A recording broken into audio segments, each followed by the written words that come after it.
All right. Praise the Lord. Look at that. So the buffing machine and a little bit of elbow grease. You know, you got to go through this too. I just went through the 3 steps. And it's like glass. So lacquer has that advantage over oil finishes. A lot of guys do oil finishes because lacquer is so difficult to do. I understand. When I see guys doing oil finishes, I just smile because I know that they've given up on doing lacquer finishes. It's just too difficult. But that's the only way to go if you ask me. The lacquer finish, as we do this final inspection, we can see what's unprecedented. We put the rods in for reinforcement through the back. You ought to see the fence we set up to route that.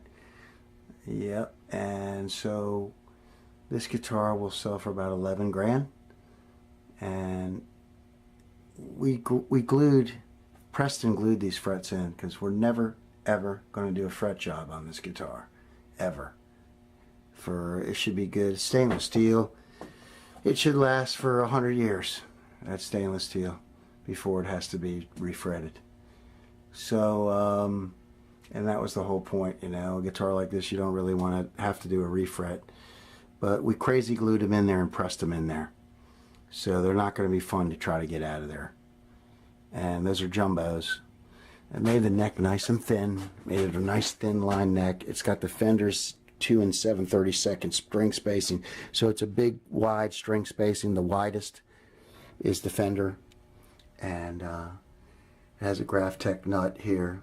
Those have to be replaced every couple, 3 years because the string sliding back and forth. It stays in perfect tune, but the string sliding back and forth eventually wear down after a couple years of serious playing, and then you have to replace them. And it's $10, big deal.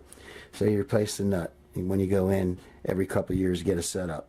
That's just the cost of doing business. You spend $6 on a set of string, you can spend $10 on a Graphtec nut. It's no big deal.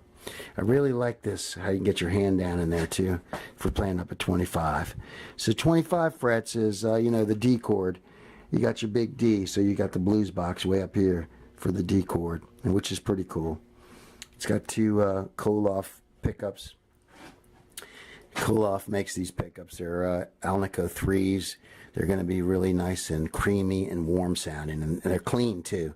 I think the bridge was a 9.5 and the neck is a 7.8. So they're semi-hot, but not really hot.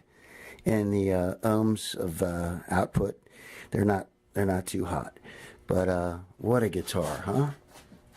We could talk about this guitar all day. It's just huge headstock too, by the way. It's just an amazing build. So yeah.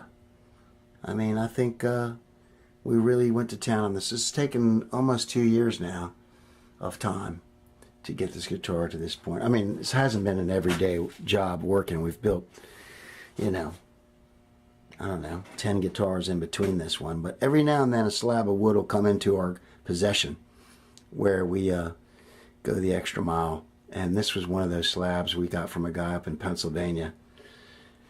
And it was such a nice looking piece of ash, you know. We didn't really want to, we really didn't want to do anything to make a one-piecer out of it, which is what we did. And it's just nice. I like the contours on it. Very nice. All this rollover here is really nice. It's just gorgeous. And it's very big. It's way bigger than a Les Paul. So Les Paul is like the inside of the that golden color. So it's about 1.5 inches bigger than a Les Paul. And but it's lightweight because it's been chambered. And it's all ash. So it's got a nice mid-range cut. The thing about ash is I've noticed that it's very you know, just solid in the mid-range. Very solid mid-rangey guitar. That's what ash is. It's punchy, but it's not soggy on the bottom end like mahogany. And it's just one of those guitars that, you know, cuts right through the mix, especially for a 3-piece band. This is an ultimate guitar for 3-piecers. Awesome.